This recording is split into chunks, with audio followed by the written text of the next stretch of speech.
Ngayon, nung nagbabasa ako ng Quran, nakaka-3 chapter ako,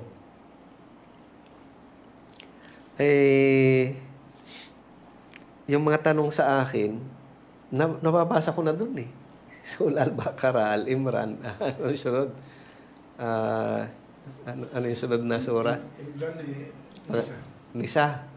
Yung mga tanong-tanong na madadaanan mo na dun eh. Tanong sa religion, tanong kay Jesus Christ.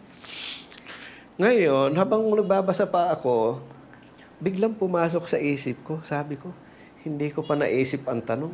Nandito na sagot eh. Dahil marami akong tanong sa religion. Kaya ako hindi makapasok sa ibang religion. Marami akong tanong. Parang hindi tumama ang sagot. Parang hinahanap ako.